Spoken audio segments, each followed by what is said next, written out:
Welcome back to my channel Wisdom Academy. आज हम इस वीडियो में फिर से एक बार करने वाले हैं DSSB PRT के जो एग्ज़ाम्स हुए हैं मार्च के मंथ में, उसका पार्ट भी हम फिर से सॉल्व करने वाले हैं। ये जो पार्ट भी है मैं ज़्यादा से ज़्यादा इस वजह से सॉल्व करवा रही हूँ क्योंकि हमने NIOS की लर्निंग सीरीज स्टार्ट करी है जिसमें हमने 501 बुक उठाई है और 501 बुक के हम चैप्टर जो है वो डे बाय डे कंप्लीट करते जा रहे हैं, उसको पढ़ते जा रहे हैं। तो मेरा ये क्वेश्चन पेपर कराने का ज़्यादा से ज़्यादा मोटिव ये है कि इससे आप लोगों को ज़्यादा से ज़्यादा क्वेश्चंस पता चल सकें कि पेपर में जो DSSB PRT का पेपर आता है उसमें क्वेश्चन किस तरीके से आते हैं। क्योंकि जैसे जैसे अगर हम क्वेश्चन पेपर पढ़ते रहेंगे, अपना NIOS पढ़ते रहेंगे और उसमें से हमें आइडिया लगता रहेगा ना कि हाँ इसमें से ये क्वेश्चन आते हैं या ये क्वेश्चन आ रहे हैं, तो हमको ना मोटिवेशन मिलती रहेगी पढ़ने के लिए कि मान लो हमने पूरा का पूरा NIOS निपटा लिया और कम से कम 6 महीने हमें लगेंगे पूरा NIOS करने में।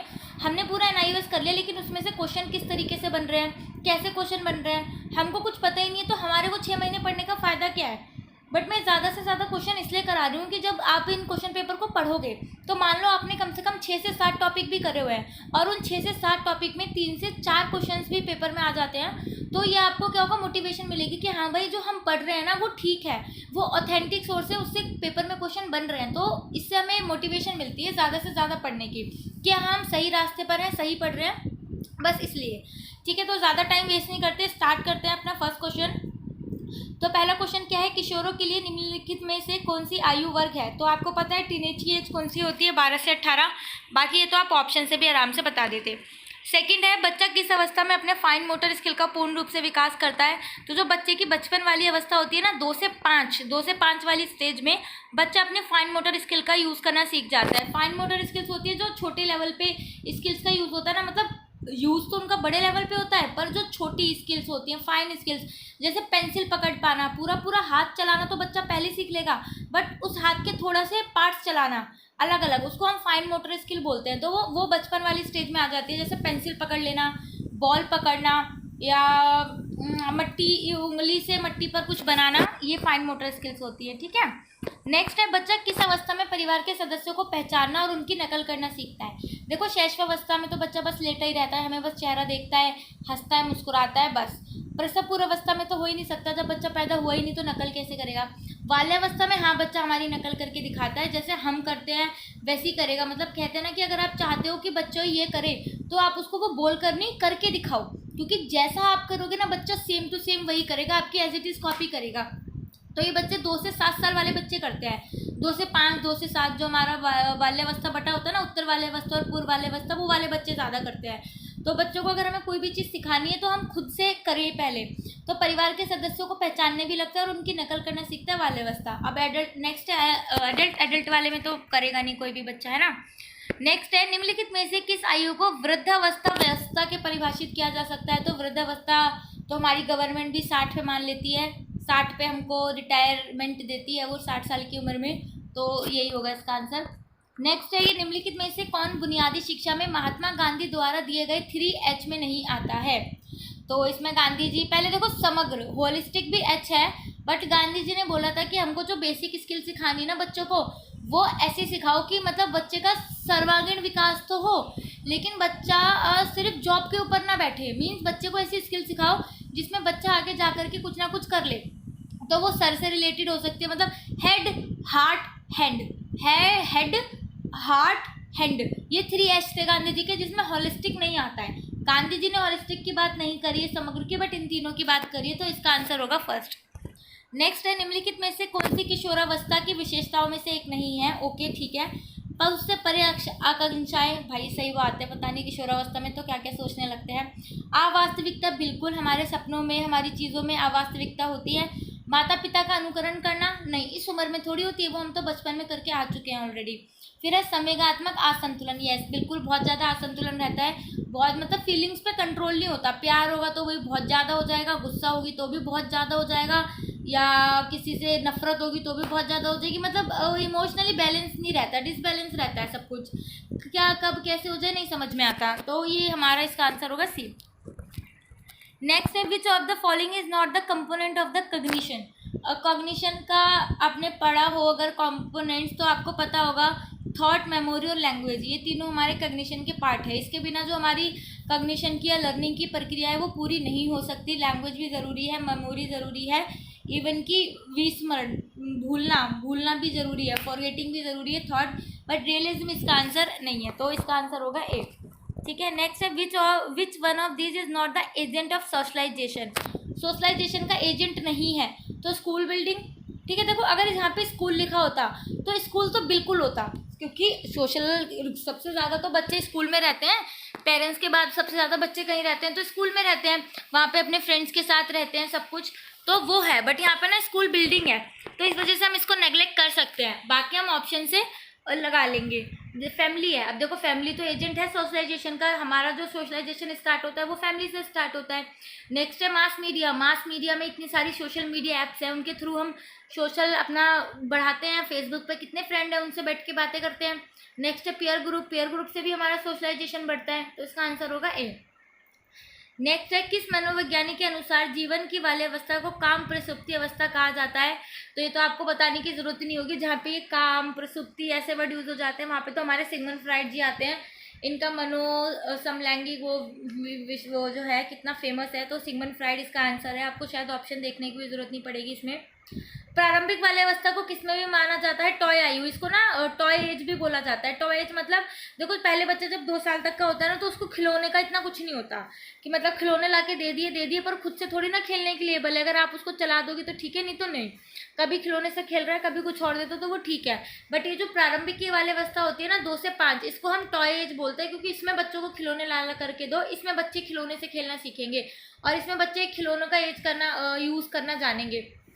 तो ये जो हमारी प्रारंभिक बाल्यावस्था होती है इसको हम टॉय एज बोलते हैं। नेक्स्ट है संज्ञान के अनुसार मानसिक प्रक्रिया से संबंधित विषम को चिन्हित करें। मानसिक प्रक्रिया से संबंधित है, ठीक है। तो पहला है दिवस सपने, यानी सपने, समस्या को सुलझाना, आंकना और जानना। तो इसमें से तो यही होगा दिवस सपने, है ना, क्योंकि दिमाग से हम समस्या सुलझाएंगे, आंकेंगे, जानेंगे, पर सपने तो हम उसमें हमारा मानसिक प्रक्रिया का क्या काम, दिमाग थोड़ी चल रहा होगा। जब हम सोचेंगे तो हमारे ब्रेन का गणना करने वाला माइंड थोड़ी ना एक्टिव रहता है, जो हम सोते टाइम हमारा माइंड एक्टिव रहता है वो रहेगा, तो उसमें मानसिक प्रक्रिया का लेना देना नहीं है, ठीक है। नेक्स्ट है which one of this is the primary and proximate source of socialization for child. ये क्वेश्चन कहना चाह रहा है कि सबसे पहले बच्चे का विकास कहाँ से होना प्रारंभ होता है, मीन्स की प्राइमरी और प्रॉक्सिमेट सोर्स कौन सा है। तो सबसे पहले जो बच्चे का समाजीकरण स्टार्ट होता है उसके अपने मम्मी पापा से, यानी फैमिली से स्टार्ट होता है, तो इसका आंसर होगा बी। प्लेग्राउंड बाद में जाता है, स्कूल भी बाद में जाता है, फ्रेंड से भी बाद में मिलता है, बट पहले फैमिली, ठीक है। नेक्स्ट है प्याजे के संज्ञान विकास सिद्धांत में स्मृति और कल्पना के विकास के लिए निम्नलिखित में से कौन सा चरण उपयुक्त है। स्मृति और कल्पना, स्मृति याद रखना रख जाते हैं हम लोग, तो पूर्व संक्रियात्मक अवस्था है। देखो मुझे ना इन सबसे जो चारों स्टेज दी हुई हैं यहाँ पे प्याजे की, उसमें सब में सबसे ज़्यादा इम्पोर्टेंट ना मुझे यही लगती है पूर्व संक्रियात्मक अवस्था, क्योंकि इसमें कितनी सारी चीज़ें जो बच्चे को नहीं आती और मूर्त संक्रिया में जाकर के तुरंत आ जाती है, जैसे कंजर्वेशन, संरक्षण, क्लासिफिकेशन, ट्रांजिविटी, ट्रांसवर्शन, कितनी सारी चीज़ें हैं। बहुत इंपॉर्टेंट एज लगती है मुझे ये बच्चों के डेवलपमेंट के अकॉर्डिंग भी, तो उसमें ये स्मृति और कल्पना आ जाती है। बच्चे सोचने लगते हैं, उन्हें पता नहीं है आगे जाके क्या है क्या नहीं, सर्कल फ्रांसिस को सोच नहीं पाते, हम आगे जाके हमको टीचर बनना है, मुझे हीरोइन बनना है, मुझे पायलट बनना है, तो स्मृति और कल्पना जो है ना हमारी इस एज में स्टार्ट हो जाती है। नेक्स्ट है किस मनोवैज्ञानिक ने अधिगम के भावात्मक क्षेत्र की शुरुआत करी। यस बिल्कुल, देखो हम सबको क्या लगता है, बेंजामिन ब्लूम ने दिए थे हमको कॉग्निशन के। देखो मैं यहाँ पे बताती हूँ, जो ब्लूम की टेक्सोनॉमी है उसमें सबसे पहले ना सिर्फ कॉग्निटिव क्षेत्र की मतलब ज्ञानात्मक क्षेत्र की बात की गई थी, जिसमें बेंजामिन ब्लूम ने 6 बताए थे। पहले जानना, फिर अप्लाई करना, मतलब जानना, अंडरस्टैंड करना, अप्लाई करना, विश्लेषण करना, संश्लेषण करना और मूल्यांकन करना।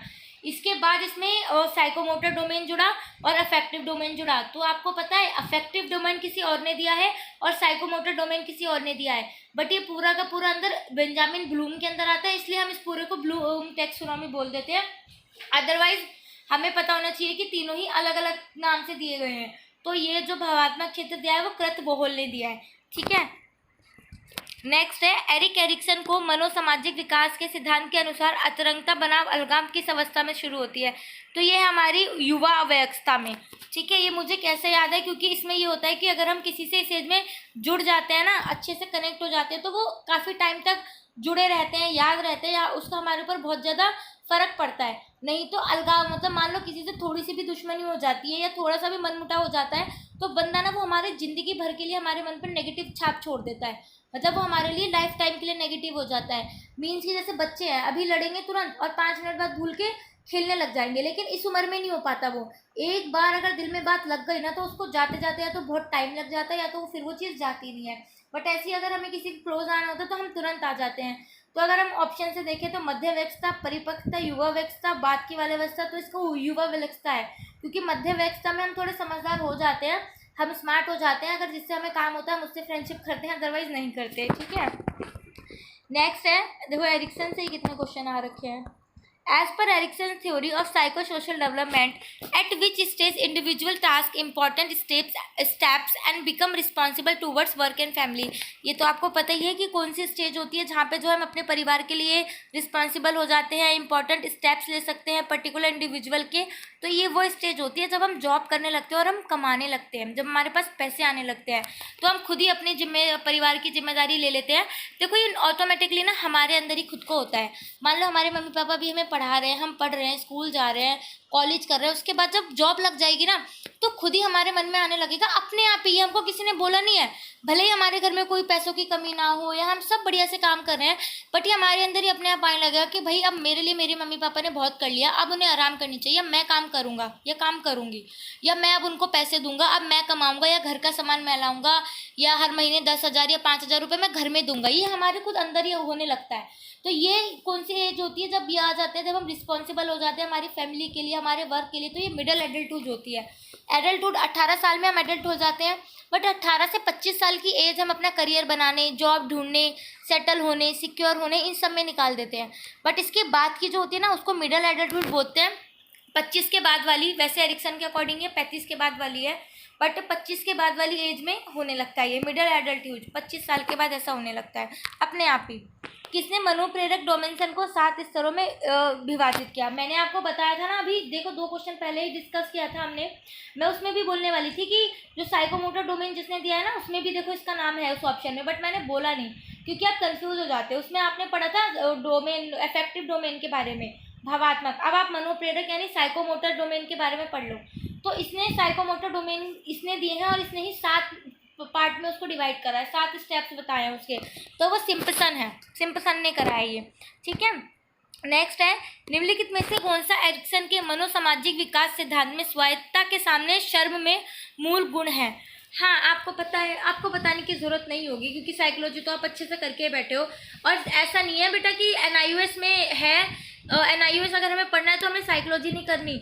जो 502 बुक है ना NIOS की, वो पूरी की पूरी साइकोलॉजी है। इवन इतना ज़्यादा डिटेल में साइकोलॉजी है जितनी शायद आपने जो पढ़ी रखी होगी ना वो भी नहीं होगी, क्योंकि छोटे से छोटा राइटर बड़े से बड़ा टॉपिक को डिस्क्राइब किया गया है। बट हाँ, ये कह सकते हैं कि थोड़ा शॉर्ट में है बुक्स में।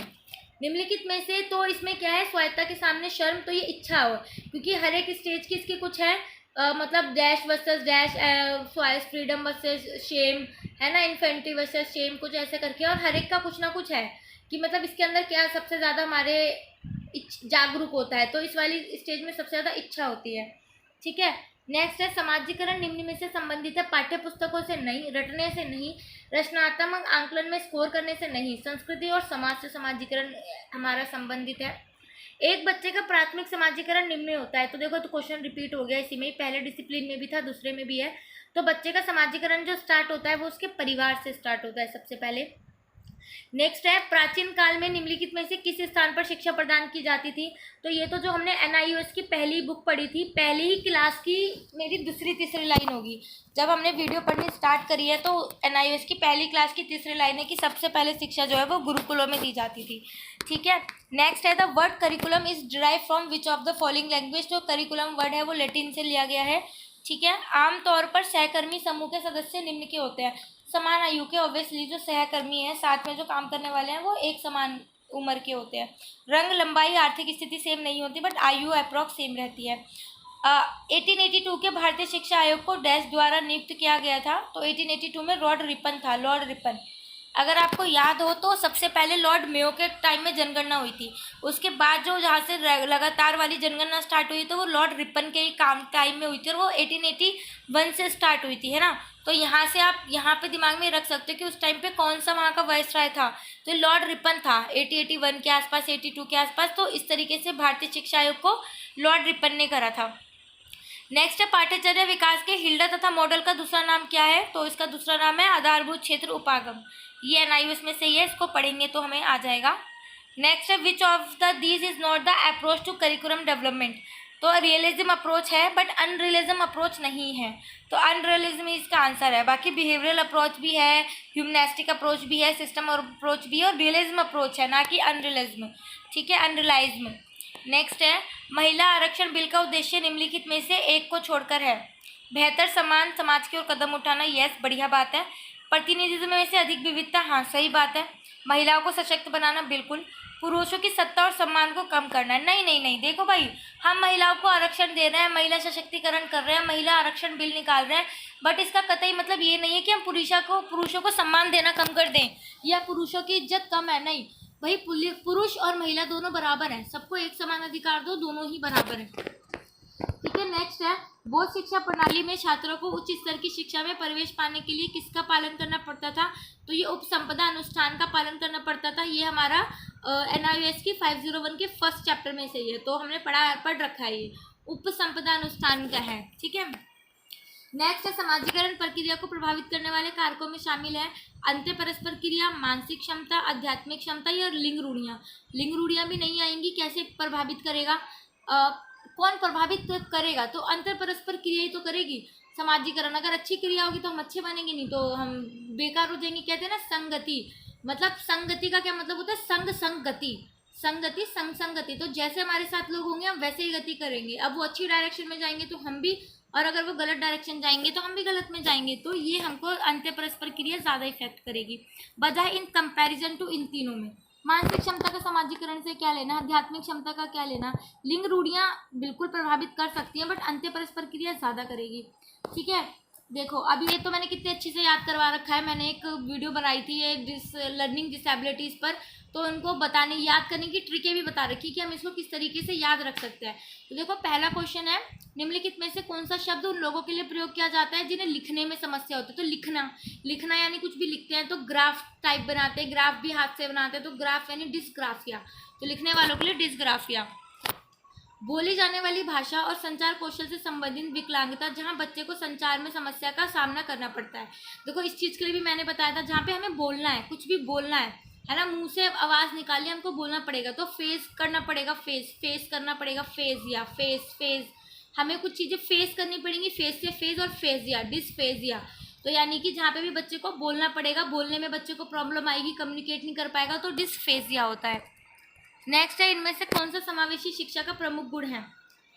विशेष आवश्यकता शिक्षक नहीं, सबको एक साथ पढ़ाना है। विशेष शिक्षक नहीं, सभी शिक्षार्थियों के लिए कक्षा सब एक ही स्कूल में एक साथ रह करके पढ़ेंगे, ये ज़्यादा ज़रूरी है। तो सी इसका आंसर है। पारंपरिक परीक्षा प्रणाली के अनुसार निम्नलिखित में से किस क्षेत्र को कम महत्व दिया जाता है। तो भावात्मक क्षेत्र को हम लोग कम देते हैं। आप लोग भी ये चीज़ देखोगे। हॉलिस्टिक तो पहली बात कोई क्षेत्र है ही नहीं। इफेक्टिव डोमेन है, कग्निटिव डोमेन है, साइकोमेट्रिक डोमेन है। तो सबसे ज़्यादा जो हम फोकस करते हैं वो बच्चे के कग्निटिव डोमेन पर करते हैं और थोड़े बहुत उछलने कूदने वाले काम भी करा लेते हैं, लेकिन बच्चे के अफेक्टिव डोमेन पर सबसे कम ध्यान दिया जाता है, क्योंकि उसकी तरफ ना टीचर का ध्यान जाता है, ना पेरेंट्स का, और इवन खुद बच्चे का भी नहीं। तो इस वजह से ठीक है। नेक्स्ट है, girls must be more polite than the boys, this statement refers to. इसमें बोला गया है कि लड़कियों को लड़के से ज़्यादा पोलाइट होना चाहिए, मतलब लड़कियों को लड़कों से ज़्यादा विनम्र तरीके से बात करनी चाहिए। लड़के चाहे कैसे भी कर ले, लड़कियों को अच्छे से करनी चाहिए। तो ये चीज़ गलत है ना भाई, जब दोनों बराबर है। तो ये क्या दिखाता है, जेंडर स्टेरियोटाइप, यस बिल्कुल।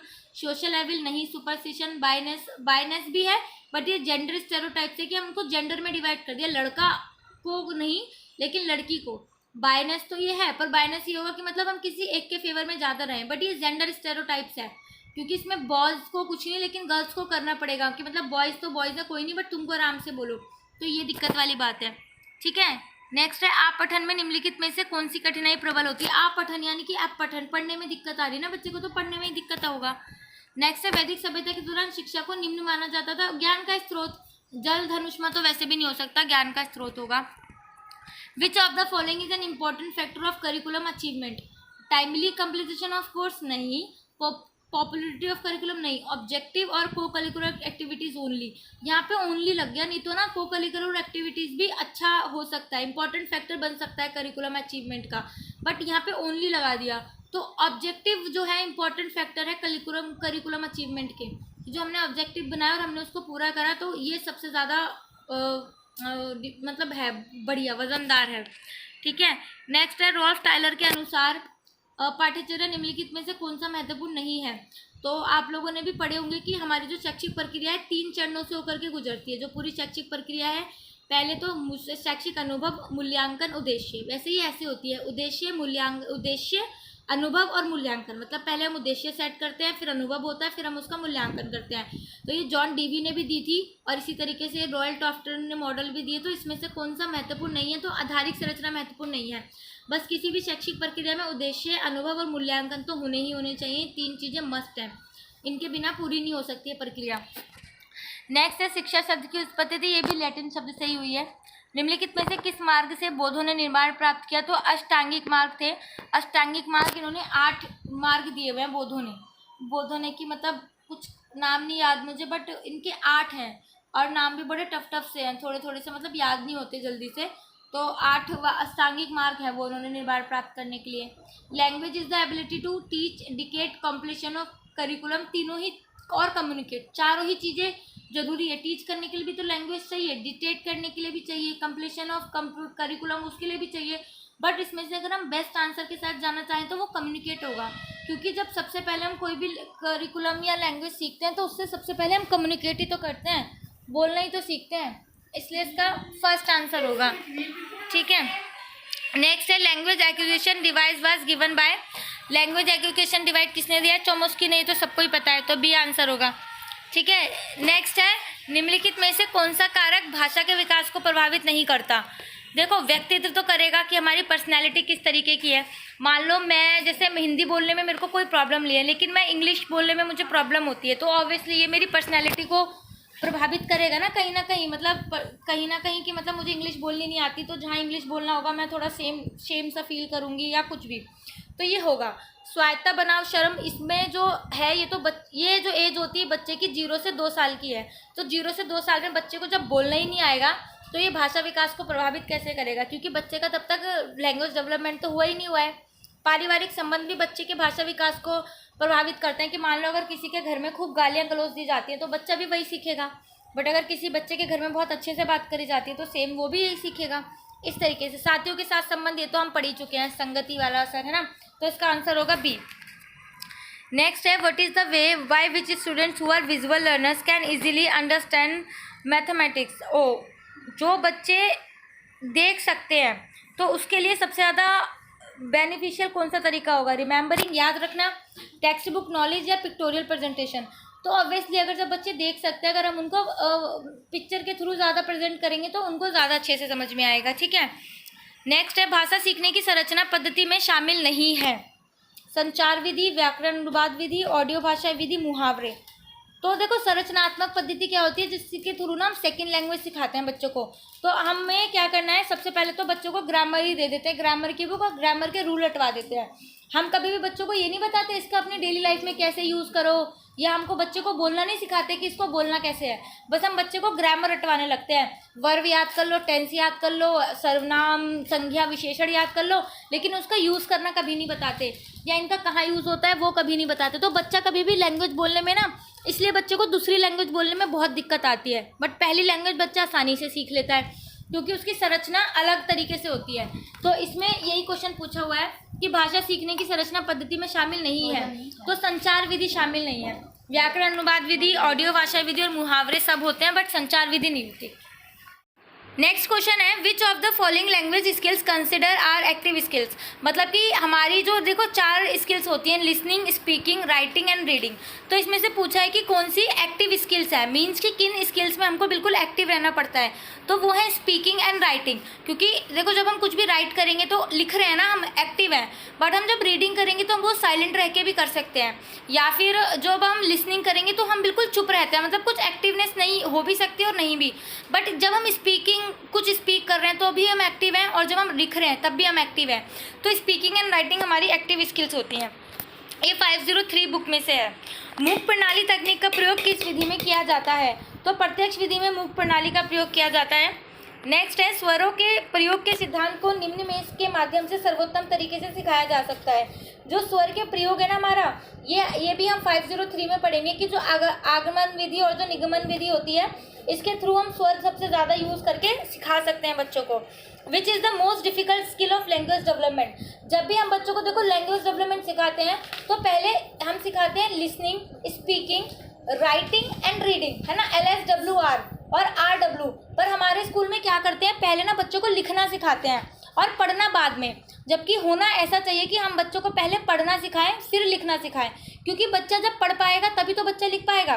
तो एक वे होता है ना सिखाने का, वो LSRW होता है। बट अभी हमारे स्कूलों में क्या चलता है, LSWR, मतलब कि हम पहले लिखना सिखाते हैं बाद में बोलना। तो सबसे जो टफ स्किल होती है ना हमारी लैंग्वेज डेवलपमेंट की, वो लिखना होता है। किसी भी बच्चे को लिखना सिखाना सबसे टफ काम है। The best school culture will not be driven by, देखो, स्टाफ, हाई-फी, पेरेंट, कम्युनिटी। स्टाफ अच्छा होगा तो स्कूल अच्छा है, पेरेंट्स अच्छे हैं, कम्युनिटी अच्छी है, बट हाई फी होगी तो कैसे काम चलेगा।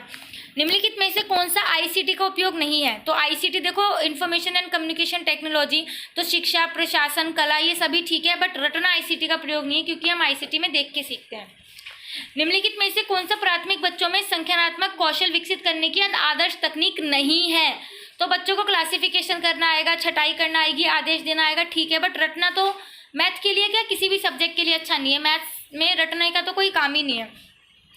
What do you mean by blended learning. देखो ब्लेंडेड लर्निंग क्या होती है, जिसमें हम बच्चे को ई लर्निंग भी सिखाते हैं और कॉम्बिनेशन ऑफ क्लासरूम, मतलब कि हम बच्चों को ऑनलाइन भी चीज़ें सिखाते हैं। जैसे बच्चों को बोलते हैं ऐप्स का यूज़ करो, गूगल से पढ़ो, क्लाउड का यूज़ करो, जो भी है क्लाउड कंप्यूटरिंग यूज़ करो, और क्लासरूम में भी सिखाते हैं। तो हम इसको ब्लेंडेड लर्निंग बोलते हैं, जिसमें दोनों तरीके की लर्निंग का प्रयोग किया जाता है। तो ये क्या होती है, combination of classroom and e learning. तो डिस्टेंस लर्निंग नहीं है, ऑनलाइन लर्निंग नहीं है, क्लासरूम लर्निंग नहीं है। नेक्स्ट है HTML निम्नलिखित में से किसके भीतर बनाया गया लिंक है। तो ये एक वेब पेज है जिसके अंदर हम HTML के थ्रू के अंदर पहुंचते हैं, वेब पेज से हम HTML में पहुंचते हैं। नेक्स्ट है शिक्षण की मानसिक पद्धति में आमतौर पर शामिल है पाठ्य पुस्तक, आगमनात्मक, परंपरागत उपागम और रटना। तो रटना तो देखो वैसे ही आप ऑप्शन से कैंसिल कर दोगे। परंपरागत उपागम जो पुराने टाइम से चलता आ रहा है वो भी नहीं होगा। बुक्स में मानसिक पद्धति का कोई काम नहीं है, तो आगमनात्मक तर्क होगा, जिसमें हमें सोचना पड़ता है, दिमाग पे जोर देना पड़ता है, ठीक है। When does the summative assessment take place.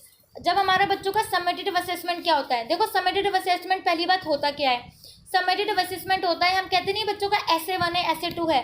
जब हम बच्चों को पर्टिकुलर 3, 4, 5 महीने तक बच्चों को लगातार पढ़ा देते हैं, और उसके बाद हमको चेक करना होता है कि भाई हमने जो भी बच्चों को पढ़ाया है क्या वो उनको आया है, क्या उनको समझ में आया है, तो उनकी परफॉर्मेंस के अकॉर्डिंग उनके कितने मार्क्स हैं। तो इसको हम समेटिव असेसमेंट बोलते हैं। तो ये कब होता है, half before and half held after learning. नहीं, after learning, yes after learning होता है, जब बच्चा सीख लेता है ना चीज़ें, उसके बाद ही होता है। बिफोर टीचिंग कैसे ले लेंगे टेस्ट बच्चे को जब कुछ आता ही नहीं है। तो और इन बिटवीन लर्निंग वो हमारा फॉर्मेटिव असेसमेंट होता है, ना कि समेटिव असेसमेंट। नेक्स्ट है which of the following method is appropriate to teach English language by physical activities. तो ये एक होता है TPR मेथड है एक, मतलब लॉन्ग टर्म मेमोरी मेथड नहीं, teaching English by games, teaching English by songs, but total physical response method. तो देखो मैं थोड़ा सा आपको एक्सप्लेन कर देती हूँ कि टोटल फिजिकल रिस्पॉन्स मेथड क्या होता है। इसमें ना हमें क्या करना होता है, अगर हमें बच्चों को इंग्लिश सिखानी है तो हमें ना छोटे छोटे सेंटेंस बच्चों को बोलने हैं और वो फिजिकली करके दिखाने हैं।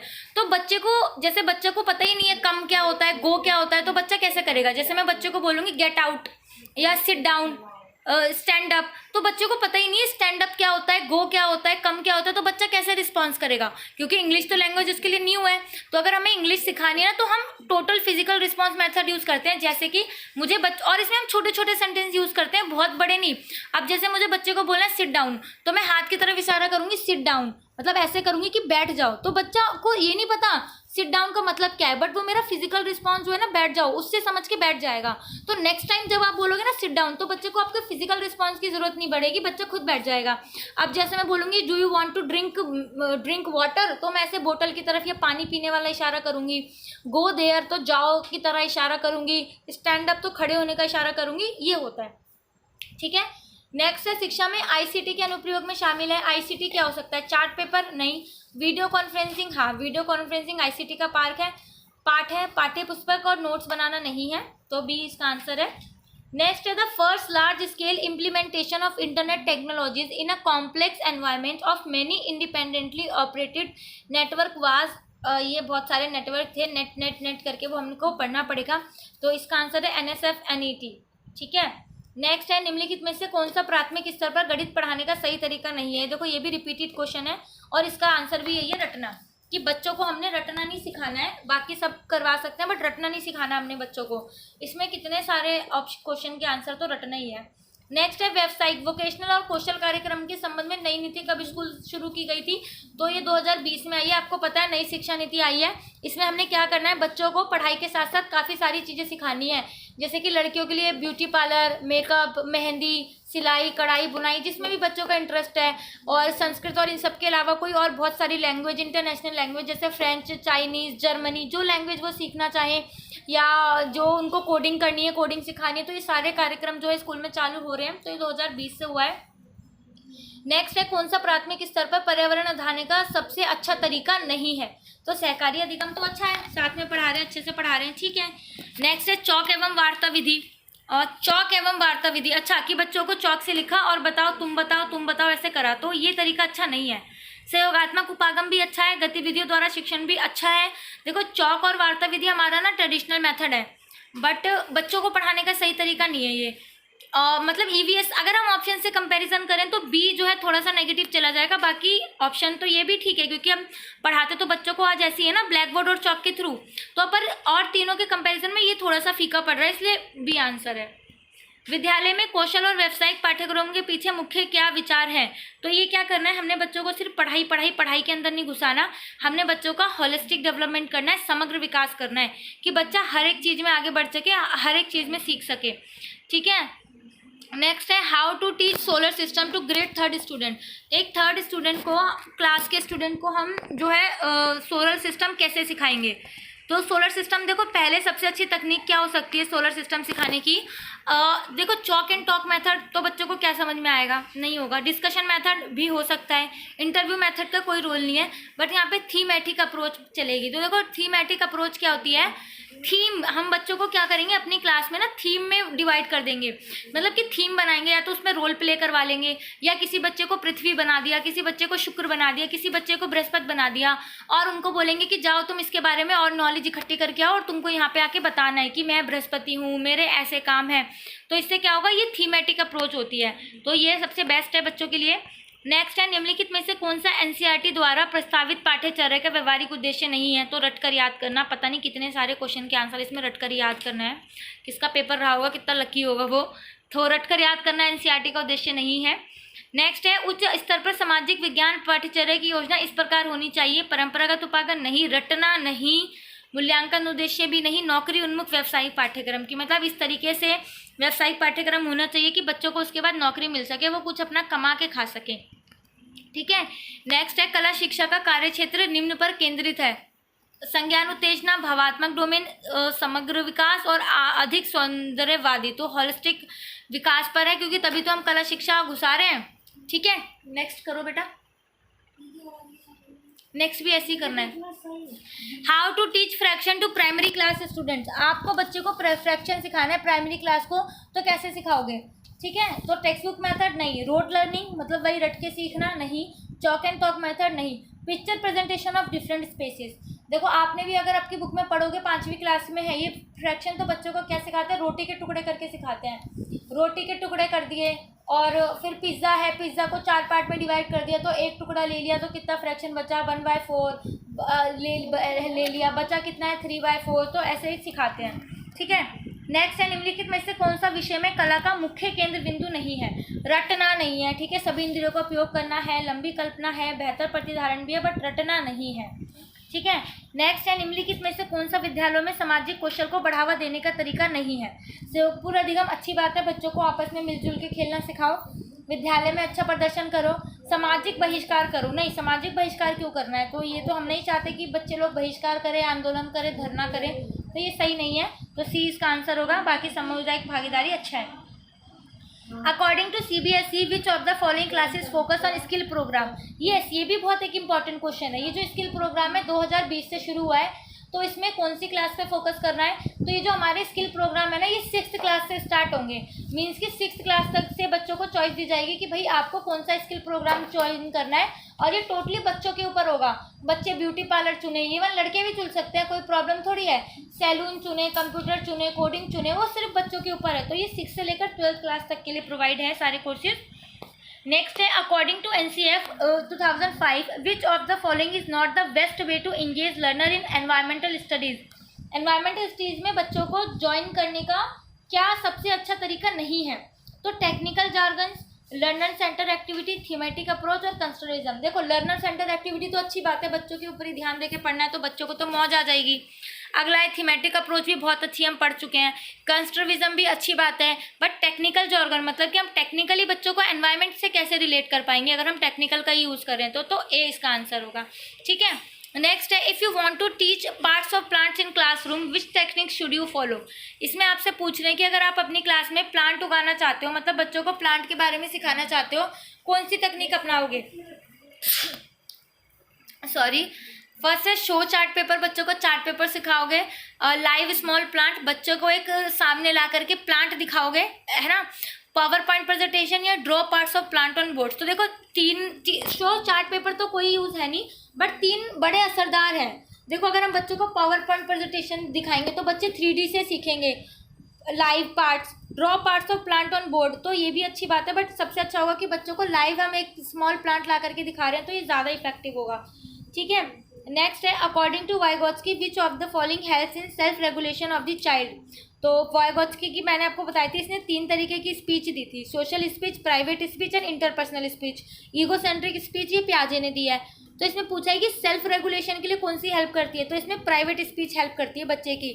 जब बच्चा किसी से भी बोलना छोड़ देता है और अपने आप में मतलब प्राइवेट स्पीच में बात करता है, तो सेल्फ रेगुलेशन में ये हेल्प करती है। नेक्स्ट है, निम्नलिखित में से कौन सी NEP 2020 से संबंधित है? डॉक्टर के कस्तूरीरंगन समिति रिपोर्ट, ये उन्होंने दी थी। कोठारी आयोग पहले आ चुका है, मूलभूत शिक्षा है नहीं, तो ए इसका आंसर है। निम्नलिखित में से कौन सा समाजीकरण का एजेंट नहीं है? तो परिवार, साथी, समुदाय सब है, बट स्वयं समाजीकरण का एजेंट नहीं है, क्योंकि हम लोग कितनी भी कोशिश कर लें, अगर हम अकेले हैं तो हमारा समाजीकरण नहीं हो सकता। अकेले रह के हम अपना समाजीकरण नहीं कर सकते। नेक्स्ट है, शिक्षण में प्रयोग की जाने वाली प्रेक्षण पद्धति निम्न के लिए आधार नहीं बनती। देखो, प्रेक्षण पद्धति का है ऑब्जर्वेशन करना। अगर हम किसी भी चीज़ की ऑब्जर्वेशन करें तो क्या हम उसका अनुप्रयोग कर पाएंगे? देखो, लर्निंग हो जाएगी, समझ भी हो जाएगी, और हमारा आलोचनात्मक चिंतन भी डेवलप होगा, क्रिटिकल थिंकिंग, बट हम उसका अनुप्रयोग कैसे करेंगे? क्योंकि उस चीज़ को तो हम ऑब्जर्व कर रहे हैं ना, वो सिर्फ हमारी ऑब्जर्वेशन में है, तो वो चीज़ सही है या गलत हम नहीं कह सकते, इसलिए हम उसका अनुप्रयोग नहीं कर पाएंगे। नेक्स्ट वन इज़ कि प्राथमिक कक्षाओं में पाठ्यचर्या कैसी होनी चाहिए? तो देखो, ये तो हम कब से पढ़ के आ रहे हैं कि जो हमारी एजुकेशन है वो लर्नर सेंटर एजुकेशन होनी चाहिए, बाल केंद्रित शिक्षा होनी चाहिए, किसी के लिए नहीं। हमें बच्चों को ध्यान में रख के सिलेबस बनाना चाहिए, क्योंकि जो बच्चा है वो सिलेबस के लिए नहीं है, सिलेबस बच्चे के लिए है, तो बच्चों को देखते हुए हमें सिलेबस सारा बनाना चाहिए, पूरा करना चाहिए। नेक्स्ट है, विद्यार्थियों को जोड़ पढ़ाने का सर्वोत्तम तरीका क्या है? रटना, पाठ्य पुस्तक पद्धति, गतिविधि पद्धति या पारंपरिक गतिविधि? तो सबसे अच्छा क्या है उसमें? एक्टिविटी मेथड है। एक्टिविटी मेथड से बच्चों को पढ़ाएंगे तो ज़्यादा अच्छे से समझ में आएगा, ज़्यादा अच्छे से वो रिलेट कर पाएंगे चीज़ें। नेक्स्ट है, निम्नलिखित में से कौन सा प्राथमिक स्तर पर पर्यावरण अध्ययन पढ़ाने में सबसे अधिक मदद करता है? तो समुदाय, परिवार, विद्यालय भवन या सहपाठियों? आपको पता होगा कि जो फर्स्ट सेकेंड के बाद थर्ड फोर्थ फिफ्थ और EVS पढ़ाई जाती है वो काफ़ी सारी थीम्स में डिवाइडेड है ना। तो वो जो थीम्स हैं हमारे रिलेटेड किससे हैं? वो सबसे ज़्यादा हमारे कम्युनिटी से रिलेटेड है। तो सबसे अच्छा तरीका हमारा समुदाय है EVS पढ़ाने का, ठीक है। नेक्स्ट है, विद्यालय स्वास्थ्य प्रणाली में समिति गठन के दौरान निम्नलिखित में से कौन सा मापदंड नहीं अपनाया जाना चाहिए? तो समावेशी शिक्षा अच्छी है, चिकित्सा स्टाफ भी अच्छा है, शिक्षक भी अच्छे हैं, बस छात्रों का लिंग, अगर हम कोई भी चीज़ बता रहे हैं तो ये थोड़ी कि ये चीज़ लड़कियों के लिए होगी, ये चीज़ लड़कों के लिए होगा, नहीं ना, तो छात्रों का लिंग थोड़ी ना हम ध्यान में रखेंगे, हमारे लड़का लड़की दोनों एक बराबर है। नेक्स्ट है, विद्यालय में शारीरिक शिक्षा का उद्देश्य क्या है? खाली समय नहीं, शारीरिक विकास नहीं, मानसिक विकास और शारीरिक विकास, क्योंकि दोनों ही होता है शारीरिक शिक्षा से, ठीक है। नेक्स्ट है, निम्नलिखित में से कौन सा एक कार्य शिक्षा का परिणाम नहीं है? कार्य शिक्षा यानी जो हमारी वर्क एजुकेशन है वो, देखो उससे कक्षा कार्य में बेहतर प्रदर्शन होता है, नहीं हो भी सकता है और नहीं भी, लेकिन ऐसा ज़रूरी नहीं है कि अगर हम उन एक्टिविटीज़ को करेंगे तो ऐसा होगा, बट आत्मनिर्भरता आती है, कर्तव्य के प्रति समर्पण होता है और मैनुअल कार्य के लिए सम्मान मिलता है, तो इसमें फर्स्ट ऑप्शन जो है वो नेग्लेक्ट हो जाएगा कि हाँ भाई ये नहीं है। नेक्स्ट है, निम्नलिखित में से कौन सा पहचान का अर्थ नहीं है? व्यक्ति का विश्वास, अच्छी बात है, हम कौन है इसका बोध, हमारी विचार प्रक्रिया, लेकिन आर्थिक स्थिति थोड़ी ना किसी की पहचान का कारण बनेगी कि ये अमीर है, ये गरीब है या मिडिल क्लास है, ऐसे थोड़ी ना पहचानेंगे हम। In case a student is not performing well, what should a teacher do? उस स्थिति में जब एक बच्चा क्लास में परफॉर्मेंस अच्छी नहीं कर रहा है तो एक टीचर को क्या करना चाहिए? Not give importance to the child, तो ये तो गलत बात है ना अगर हम उसको इम्पोर्टेंस ही नहीं देंगे। Delete the difficult chapter for the student, ऐसा नहीं कर सकते हम, हमें पर्सनली ये अधिकार नहीं है। नेक्स्ट है काउंसलिंग, यस ये हमारे हाथ में है, ये हम कर सकते हैं। Give less homework to the whole class, एक बच्चे की वजह से पूरी क्लास को सफ़र करवाना, तो दिस इज़ नॉट डन, तो इसका आंसर होगा सी, काउंसलिंग कर सकते हैं बच्चे की। पाठ्यचर्या में कार्य शिक्षा निम्न की ओर जाता है, तो कार्य शिक्षा का हमारा मतलब होता है होलिस्टिक डेवलपमेंट करना, ओवरऑल डेवलपमेंट करना, संपूर्ण विकास करना, तो बी आंसर होगा, ठीक है। नेक्स्ट है, एक बच्चे की सकारात्मक अवधारणा को पोषित करने के लिए निम्नलिखित सभी किए जा सकते हैं सिवाय उन्हें सफलता के अवसर प्रदान करें, चलो ये तो अच्छी बात है, करने चाहिए। उचित नियम निर्धारित करें और उन्हें प्रेम महत्ता से लागू करें, बहुत अच्छी बात है। उन्हें बताएं कि जब वे बुरा व्यवहार करते हैं तो वे आलसी या शरारती होते हैं, नहीं, ह्यूमन नेचर है, कभी कभी हो जाता है, कोई बात नहीं, कभी कोई जानबूझ के करता है, कभी नहीं करता, तो हम इस वाली को नहीं करेंगे कि वो शरारती हैं या आलसी हैं, इस तरीके से नाम से उनको नहीं बुलाएंगे, तो सी नहीं होगा, ठीक है। नेक्स्ट है, बच्चों को दिखाएं कि आपकी उनकी अच्छाई और उनकी क्षमताओं में विश्वास है, तो बहुत अच्छी बात है। नेक्स्ट है, which of the following is note the main importance aspect of teacher in school culture, तो स्कूल्स एक्सीलेंस अच्छी बात है, कम्युनिटी डेवलपमेंट भी है टीचर के पास, पर फाइनेंस पॉलिसी थोड़ी है, फाइनेंस का टीचर से कोई लेना देना नहीं है।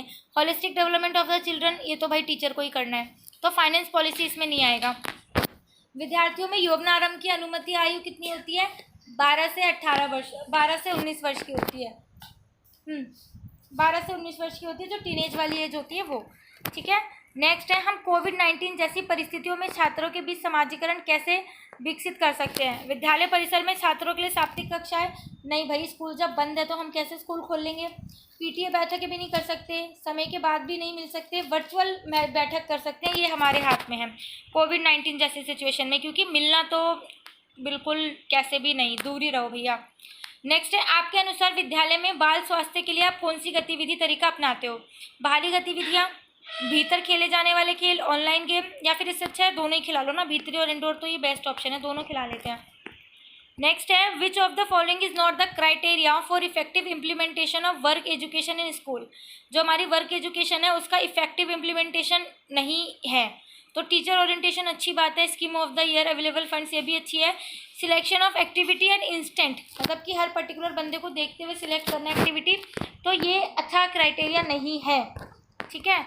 नेक्स्ट है, कार्य शिक्षा के अंतर्गत गतिविधियों के चयन के लिए कौन से मापदंड नहीं अपनाने चाहिए? बताओ, वर्क एजुकेशन की बुक से ये 508 या 9 है, कितने कितने क्वेश्चन आ रखे हैं, एक बुक में 2 बुकें हैं वो फिजिकल एजुकेशन की और वर्क एजुकेशन की, कितने क्वेश्चन आए हैं बताओ उसमें से, तो कौन सा नहीं होना चाहिए? और बच्चे पूछते हैं कि कौन से इंपॉर्टेंट है, कौन से इंपॉर्टेंट है, कौन से करें, बल्कि सारे ही करने चाहिए आपको, और आपके पास तो टाइम भी है अभी। क्वेश्चन है, मानसिक क्षमता, देखो मतलब आप सारे टॉपिक कर लो, क्योंकि वर्क एजुकेशन, फिजिकल एजुकेशन जो हम समझते हैं कि ये तो लीस्ट इंपॉर्टेंट सब्जेक्ट हैं, उसमें से ही कितने सारे क्वेश्चन आ रहे हैं, तो उसको तो हमें पहले करना चाहिए, बल्कि क्योंकि अब लगता है ना बच्चों को ये नहीं पूछेगा, DSSS भी वहीं से क्वेश्चन पूछ रहा है। और सबसे बड़ी बात कि आप देखोगे वीडियो इंपॉर्टेंट क्वेश्चन, NIOS के इंपॉर्टेंट क्वेश्चन, तो वो क्या कर रहे हैं, 2-3 घंटे में सिर्फ 30 से 40 क्वेश्चन डिस्कस कर रहे हैं। और यहाँ पे हम 30 से 40 मिनट की वीडियो में पूरे के पूरे 100 क्वेश्चन डिस्कस कर लेते हैं। 100 क्वेश्चन बहुत बड़ी बात है। जो आप लोग 6-7 घंटे देख करके करोगे वो कंटेंट आपको 1 घंटे में मिल रहा है। और उसमें क्या करना है, हमें बस क्वेश्चन से गो थ्रू ही तो होना है, मतलब एक आइडिया ही तो लेना है हमने कि किस तरीके के क्वेश्चन आ रहे हैं, ताकि जब आगे जब आप वर्क एजुकेशन पढ़ो, फिजिकल एजुकेशन पढ़ो, तो आपको समझ में आ जाए हाँ भाई ये सब्जेक्ट भी इंपॉर्टेंट है, ये भी पढ़ने ज़रूरी है और इन टॉपिकों को कवर करना ज़रूरी है, क्योंकि यहाँ से क्वेश्चन आ रहे हैं। तो मैं इसलिए ही आपको ये क्वेश्चन ज़्यादा से ज़्यादा करा रही हूँ, ताकि जब NIOS पढ़ो ना आप किसी तरीके की ढील ना बरतो, कि हाँ हर एक चीज़ को इम्पॉर्टेंट पर्सपेक्टिव से लेकर के ही पढ़ो, कि क्वेश्चन तो कहीं से भी बन सकता है। ठीक है, नेक्स्ट देखते हैं अपना, कार्य शिक्षा के अंतर्गत गतिविधियों के चयन के लिए कौन से मापदंड नहीं अपनाए जाने चाहिए। मानसिक क्षमता, हस्तकालीन कार्य, उपयुक्त आयु उपयुक्त या कक्षा में प्रदर्शन। तो हम पहले भी पढ़ चुके हैं, कक्षा में प्रदर्शन का कार्य शिक्षा से कोई लेना देना नहीं होता है, मीन्स कि उसके रिजल्ट का कोई लेना देना नहीं होता है। Which is the best time for physical activity in school.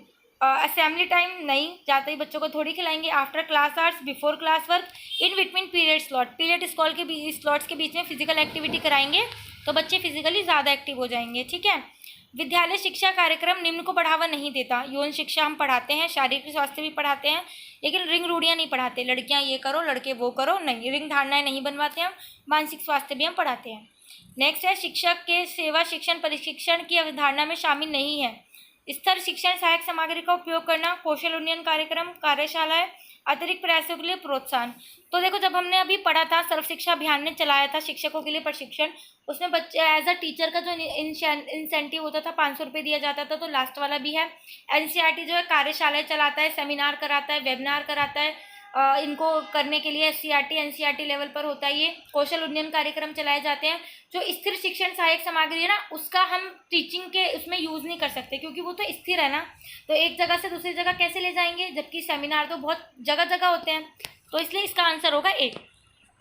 Next है, how can we teach sex education in schools. Not relevant for students. नहीं, ऐसी बात तो नहीं है। आजकल सेक्स एजुकेशन देना बहुत ज़्यादा ज़रूरी है बच्चों को, क्योंकि बहुत ज़्यादा गड़बड़ करने लगे हैं आजकल के बच्चे। नेक्स्ट है, teaching boys and girls together in the same session. Yes, लड़कों और लड़कियों को एक साथ एक सेशन में पढ़ाओ, अलग लड़कों को अलग, लड़कियों को अलग, तो इससे ही पता नहीं बच्चे क्या सोच लेते हैं। नेक्स्ट है, teaching boys and girls in separate session. तो ये भी ठीक नहीं है। थ्रो टेक्स्ट बुक्स ओनली, तो ये भी ठीक नहीं है, बी इसका आंसर। ठीक है, निम्नलिखित में से कौन सा विद्यालय प्रबंधन में समुदाय को शामिल करने का तरीका नहीं है। समुदाय के लिए कौशल विकास कार्यक्रम अच्छा है। प्रभावहीनता या मार्जिनाइजेशन, मतलब कि किसी भी तरीके का कोई प्रभाव ही ना पड़ा, तो ये तो गलत ही है ना, हमें तो उनको इंक्लूड करना है, बाहर थोड़ी ना निकालना है। नेक्स्ट है, सामुदायिक स्वयंसेवक कार्यक्रम, अच्छी बात है, उन्हें भागीदारी दें, ये भी ठीक है, तो बी इसका ऑप्शन होगा। What is the least effective way here to get the maximum participation of students in school health program? Orientation, text book reading, volunteer program और फन लर्निंग एक्टिविटीज़। तो टेक्स्ट बुक रीडिंग से तो हम बच्चों का maximum क्या है, what is the least effective way here to get the maximum participation. अच्छा, हेल्थ प्रोग्राम में बच्चों का मैक्सिमम पार्टिसिपेशन लेने के लिए सबसे गंदा तरीका क्या है, तो टेक्स्ट बुक रीडिंग ये है, क्योंकि टेक्स्ट बुक रीडिंग हम 1, 2, 3 ज़्यादा से ज़्यादा 5 बच्चों से करा सकते हैं। सारे बच्चे रीडिंग नहीं करेंगे, फिर ज़्यादा से ज़्यादा क्वेश्चन नहीं पूछेंगे। बट ओरिएंटेशन में, वॉलंटियर प्रोग्राम में, फन लर्निंग एक्टिविटीज़ में सारे बच्चे पार्टिसिपेट भी करेंगे, इंक्लूड भी होंगे, अच्छे से क्वेश्चन भी पुट करेंगे और मज़े से गेम सब खेलेंगे, तो इसका आंसर होगा बी। नेक्स्ट है 19 हो गया, 20। Which of the following can enable the children to discover their real interest and aptitude which would be helpful to them in selecting suitable courses of study and occupation later on.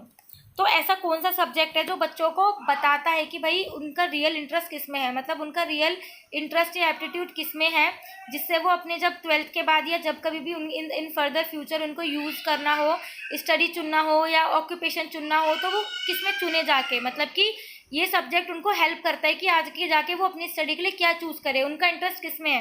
क्योंकि देखो, work education में कितनी सारी चीज़ें हम करते हैं, सीखते हैं, कुकिंग करते हैं, सिलाई करते हैं, कढ़ाई बुनाई, मेहंदी, ब्यूटिशियन, कितनी सारे ऑक्यूपेशन वाली चीज़ें होती हैं जिनसे हम कुछ सीखते हैं।